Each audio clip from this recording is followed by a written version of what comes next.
a closet because of how society was. Just because we were out and proud and challenging, we expected everyone else to be too. And we'll talk a little bit more about that in a moment. But so while this is going on, there's this community activism that's starting to build. There's also momentum starting to build in the political sphere as well, isn't there, Tim? And this event kind of really kicked off a conversation around decriminalisation of homosexuality. And there were 3 attempts in the state for gay law reform. Can you talk us through those? Can I just focus on the first one? Yeah. But because it's quite interesting, because Duncan drowns on the 10th of May, then about 10 days later there's a story in the Advertiser, Vice Squad, police being questioned, which was really extraordinary, but there was no context to the story. Why were they there, if indeed they were? And then a national newspaper called Review blew the case wide open and said it was a beat. It said that Vice Squad officers went down there to engage in agent provocateur tactics, so they would entrap gay men. And remember, back then, if you were arrested and you were brought before the courts, your face could be splashed on the Adelaide Truth, lives ruined, men killed themselves. You could have some shocking outcomes from that. Also said that there was a police car, an unmarked police car there that night, called for a royal commission and called for decriminalisation. So it was actually really powerful. Soon after, a committee called the Moral Freedom Committee, which was actually a group of mainly heterosexuals from the Humanist Society, came forward and wrote an open letter to parliamentarians saying we need to decriminalise.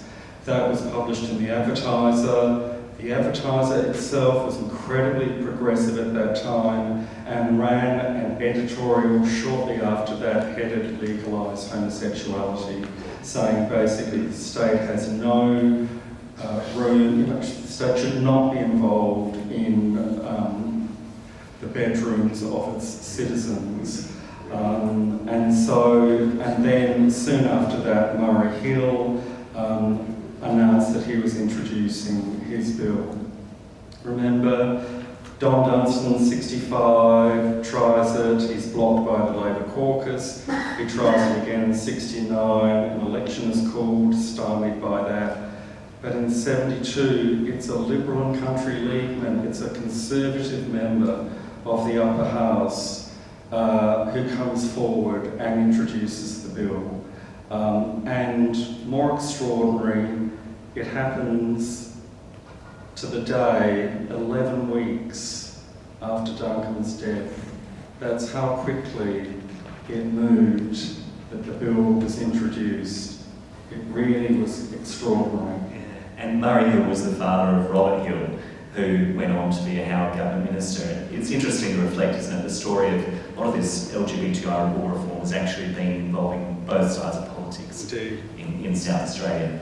Yeah, well, while this was all going on, there were 2 major gay lobby groups that were operating at the time. You touched on them a little bit earlier, but can you talk us through the differences between the Campaign Against Moral Persecution, or CAM, and the Gay Activists Alliance, or GAA? What were their roles in pushing for these reforms? Yeah, well, I think you'd say the CAB was the responsible group, and they took things very prudently. They lobbied parliamentarians, they wrote letters, they went and talked to very conservative groups. And I've got one lovely anecdotal story that Roger Knight, who was a prominent member, Dr. Roger Knight, at Leeds University, an academic, they go and talk to conservative groups, and he recounts, for example, going to talk to Rotarians, a group of Rotarians, who were very stiff upper lip and proper and so on. And at that time there was a bit of concern. Gay Activists Alliance said we should be able to go into schools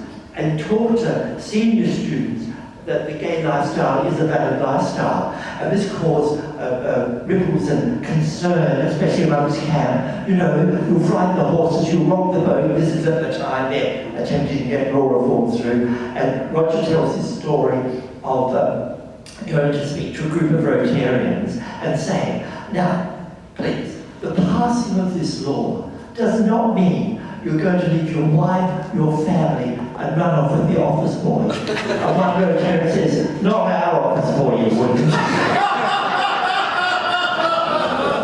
So, Roger loves to tell that story. So they were very responsible. For example, a little contrast between that kind of very responsible attitude, Activist Alliance, we were sort of out on the streets more, and I got here a little clip from the Advertiser about a demonstration we held in front of Parliament House at peak hour, 5 o'clock, catching everyone going down to the railway station. And I love it because it says, homosexuals taking part in a demonstration distributed leaflets to parliamentarians outside Parliament House last night. A woman is carrying a placard which says, I'm a lesbian, I'm proud of it. So this is something quite extraordinary. And we certainly did do that. And the leaflets we handed out were, this has been handed to you by a homosexual. Look again. And we also had packets of bold sweets that we were handing out. And we wrote it, we had a little choir, we wrote an anthem for that. That demonstration to the tune of the Mickey Mouse theme song. Come on, Will, you have to do it. Yes. Who's the leader of the club that makes for you and me? HOMOSE, sexuality, homosexual, forever hold your banner high, high, high, high. Come along and sing the song and join the jamboree. HOMOSE, sexuality.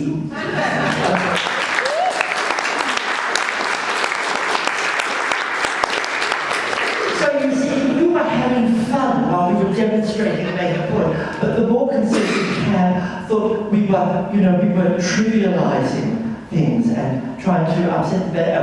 We'd alienate the more conservative part of society that they were trying to keep on side and get the legislation through. And that demonstration too, it was a broader focus. It wasn't just the repeal or decriminalisation of male homosexual acts.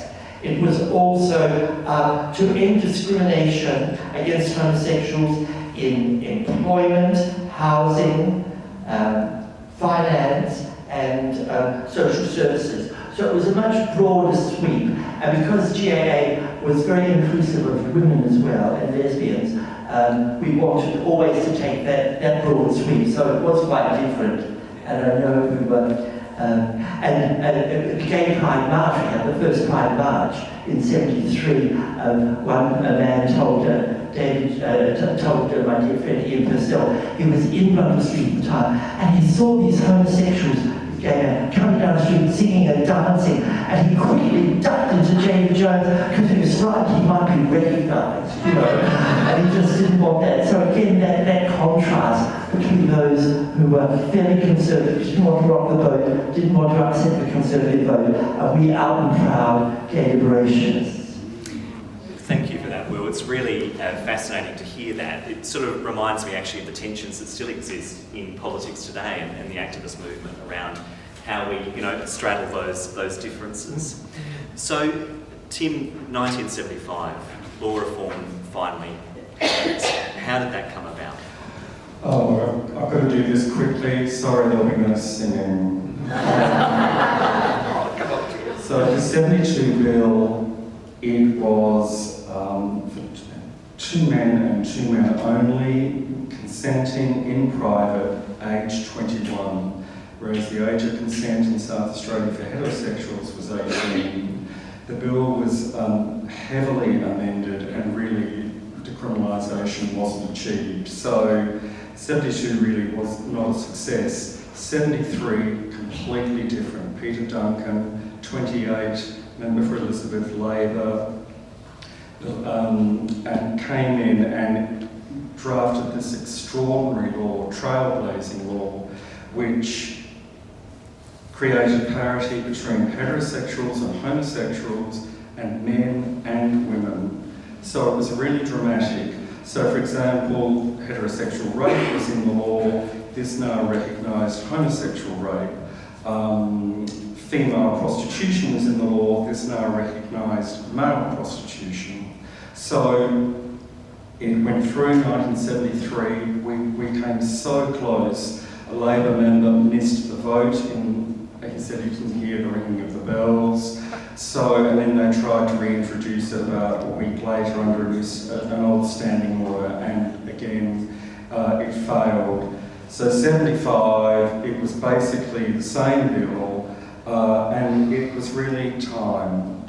It took 3 weeks. It went through the House of Assembly in one sitting in 3.5 hours. Every Labor member, the heads of the Liberal Party and the Liberal movement, the Liberal and Country League, was split into two, supported it. It went to the upper house. It took 3 weeks. So, and the vote was 12-6. And yes, it was this day 50 years ago. So, but, hold on. It wasn't law, it had to be signed into law. And again, when you go up to the exhibition, you'll see next to the Duncan material the actual bill signed into law by the Governor, who was Sir Mark Oliphant. And it wasn't signed for 2 weeks and 1 day. I don't know why, but that's what happened. 2nd of October, he has signed it, and the Speaker of the House of Assembly, where it was actually introduced. It's just a little blue A4 page, but it's all there. Everything happened with that one document. Wow. Okay, so 50 years ago today, Legislative Council, Will, you were there. What was it like to be there? No, I was there in 73 at the second attempt, when old Salah McEwen, 76-year-old, used his newly acquired deliberative vote to defeat the resolution. And I was there with a group of activists, and we can remember our profound disappointment we thought we had at that time. But when it actually went through successfully, so what did that feel like? Oh, that was great. I was back at work as an accountant by then. I'd finished studying, and I was actually working as an accountant at Tip Top Bakeries in North Adelaide. They used to be in North Adelaide. And I remember the days, we must have been tuning in and listening, because my boss, or the next day, when it was made public, yes, my boss came to the office and said, "Will, welcome to the human race." Which was a lovely thing, and I think it captured the attitude of many reasonable people. You know, it's time, isn't this great, well done. And you had that sense, it didn't change everything in attitudes necessarily, but it was a real marker of a change that was really important. And I think a lot of allies really embraced that and acknowledged that, and I think the words of my boss really captured that. Absolutely. Well, fast forward 50 years on, I'll ask both of you, just as my final question, what are your takeaways from this event? There's a huge amount that's been achieved over the last 50 years. What are your reflections? Actually, I want to look forward rather than back. Can I do that? Yeah. The Duncan story, it's an extraordinary story, and we've got a memorial to him, we've got an interpretive sign, Will does his walks, I do my talks, the book came out in 2022, Watershed, who saw Watershed in 2022? Not enough of you, I'm sorry to see that. Watershed was extraordinary theatre, and it went to the Sydney Opera House last year, and it's going to Melbourne next year. Opera Australia is mounting it. So it's starting, the story is starting to get national pickup. But I'm hoping we can take it internationally. I hope some opera house, whether it's San Francisco or Copenhagen, it doesn't matter, someone actually takes that oratorio and produces it. I'm also trying to get I've been trying for the last 3 years to get a film made. I've got a new team working on it. That if we could get that onto Netflix or some other streaming giant, we could have millions of people learning about the story. If anyone here has a spare $6 or $8 million lying around, please come and chat with me at the end of today's event. Thanks very much, Tim, and I'll go to you. And Will, I also want to ask you specifically, as an activist, in reflecting on these events, what advice would you give to young activists coming through today? Right. Well, you may know I've been labelled an unreconstructed 1970s gay liberationist. I haven't moved. I'm stuck. Right. But I believe that ideology of gay liberation, come out, blatant is beautiful, the person is political, are still really important. So I still encourage people to be brave and to come out and to be honest and open about their sexuality. I still think that's really important. And if we look at elite sport, I think that's an example where women seem much more able to, but the boys have enormous difficulty. We know that an AFL footballer recently came out as bisexual. He's been retired for, is it 80 years? Something like that, and talk about the pain he had back then. And he's acknowledged as the first AFL player to come out. He's come out as bisexual. So it just indicates the difficulty I think blokes really have. And that's why I think this coming out, the person is political, is still really important. And if people of prominence do that, when they say, my private life is my private life, no, I'm sorry, that's a cop-out. So I still think it's really important. And I just finish with the words of Edmund White, the author. The assertion of one's own gay identity. Anger can take three forms: self-hatred, uncontrollable rage, and calm but constant self-assertion. The first solution is tiresome, the second useless, the third wise. Constant, calm self-assertion.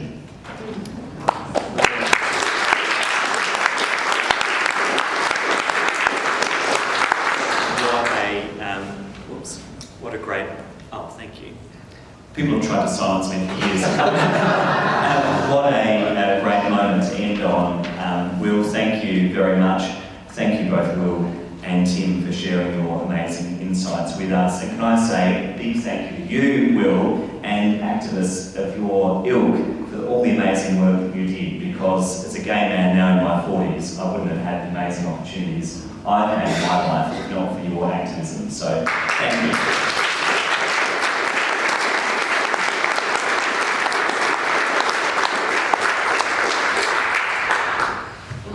Very much. Can I please ask you to thank our distinguished panel, Tim, Robert and Will, once again for sharing.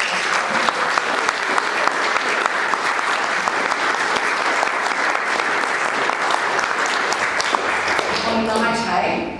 Well, we'd now like to welcome you to make your way up to the Treasures Hall. It's the beauty of the curated display. Questions? Oh, questions? Oh, I beg your pardon. We have questions. We have questions. Yes. All right, I might grab a microphone. Oh no, I can project. Okay. This question for Tim. What happened to the other fellow? He was Roger James. He's still alive. Yeah, he's still alive. I've never met him, unfortunately. I can't speak for him. Perhaps we're delving too far. I think he suffered terribly that night, and certainly suffered the trauma of that his whole life. I should be trying to speak for him, I can't, but I think he witnessed a man die and had his ankle broken. And Tim, you got the report didn't do what you kindly did. No, they painted him very poor light.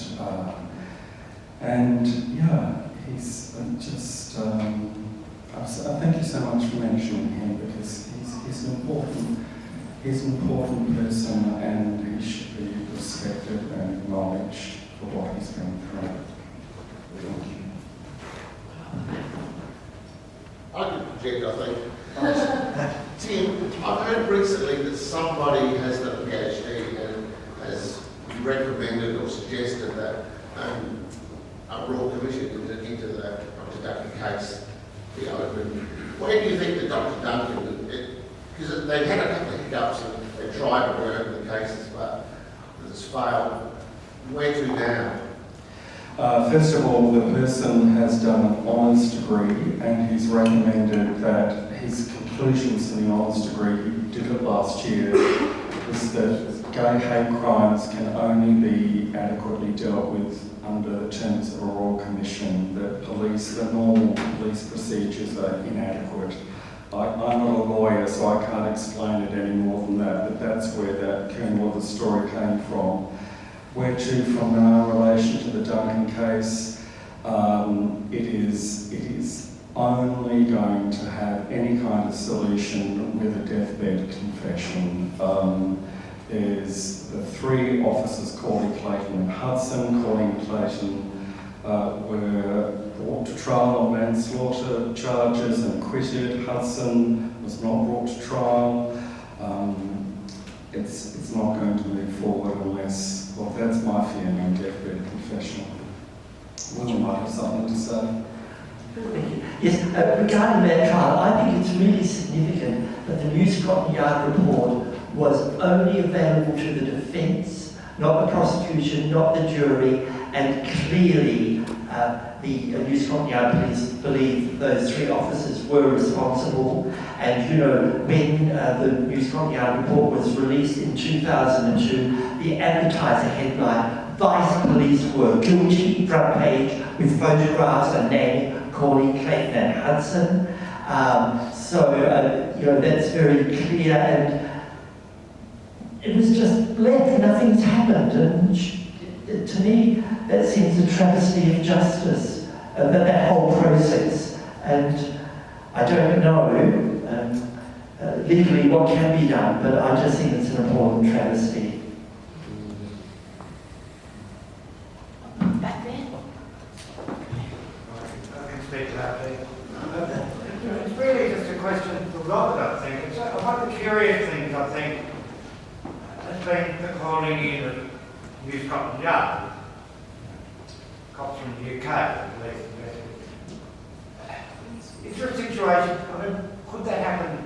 I mean, I don't think it's probably a good thing, and the reasons are obvious, the bias, trying to get rid of bias, but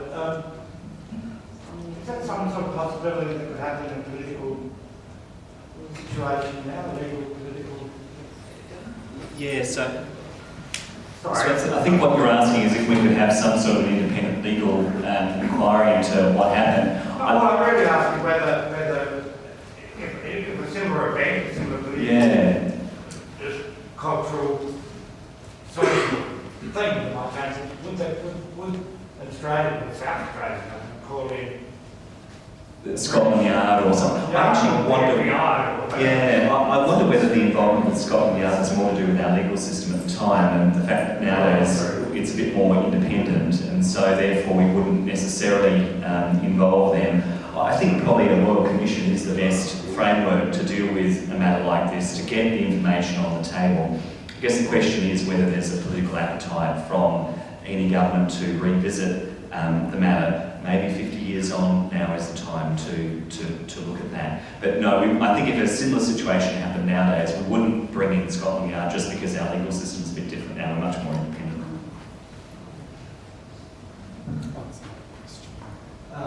The question for everyone, I suppose. It's clear that Dr. Duncan's death was a catalyst in this law reform, but what made Adelaide the right place at the right time to see that tragedy as something that actually resulted in progressive law change as opposed to just something that was swept under the rug, like it may have been elsewhere? Well, of course, the ACT passed legislation the following year, didn't they? That was already in progress. So I think there was a general move around the country, and then Victoria in 1981 was in vogue, New South Wales 84, so it was there something about our environment that, well, the Duncan murder, I think, was clearly a precedent for the musical microphone. Something that I think is a key issue is about class. a Cambridge-educated scholar. He was at the University of Adelaide. His boss, Professor Lukey, pursued the case, went to the inquest every day. They went out of their way to protect Dr. Duncan's interests. He wrote a letter which went to the police commissioner saying what steps were being taken to ensure the integrity of the police force. So I think if Duncan had been, a working class man from the northern suburbs, it's very likely the case would never have been picked up and we would not have achieved what we did achieve. So it's a good question, and I think that's part of the answer. Can I just make one other observation about South Australia with respect to our political culture as well that I think is a key component? I touched on this a little bit earlier. I think one of the things that's really unique about South Australia is the fact that we have had moderate voices within the Liberal Party, progressive voices within the Labor Party, and other political parties as well that have been pushing to drive change. It's something that when you go to other states, their politics is often a lot more tribal than South Australia. But the fact that we had that first bill being introduced, by a Liberal Party member, I think speaks to that culture. It creates a space where we can sometimes get good things done.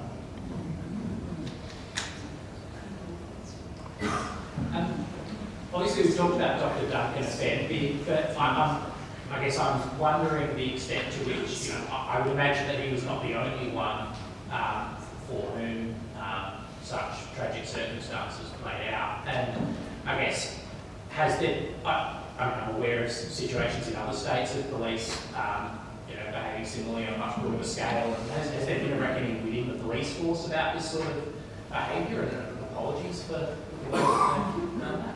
I think as far as we got, there was a police task force report which acknowledged that the way the police operated back in the early 70s was, this report came out in 95, I think. It's completely different to the way they operated at that time. There's something else I was going to say. It's completely... You turn 60, your brain turns to mush. Were you going to say something, Will? I was just thinking about, for example, the glows, This liaison officers. I can't think of to try and establish a better relationship. Although I heard a story last night, in fact, from someone from Samish, where they would, as a health measure, go and visit beats and take condoms. And even a few years ago, they were warned off by the police. You do this, we'll pick you up for loitering. Whereas they were there with a health message, knowing that beats operated and they wanted to make sure that people were behaving safely. And they thought they were being very responsible, but being warned off by the police, he told me. Only a few years ago. It's alarming. I'm not going to give my experience of Colin Maynard. I'm going to just try to recover from my knowledge of his practice because I'm a pathologist. But the answer that we can't avoid is Don Dunstan was around in 1975. I noticed Stephen's here. I'm sure you just have to acknowledge it. Thank you. Yes. Of course, I mentioned. He took the lead.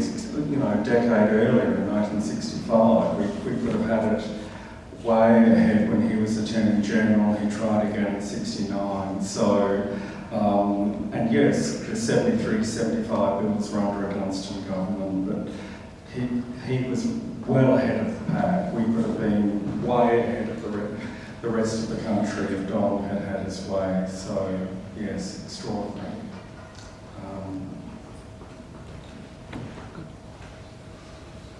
All right, I think that's it.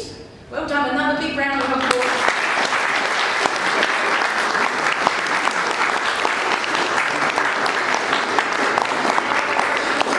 For you in the Treasurer's Hall. Please have a look at the display and also have a look at Will and Tim's books to purchase. We also ask that you exit the event via the main entrance at the State Library downstairs.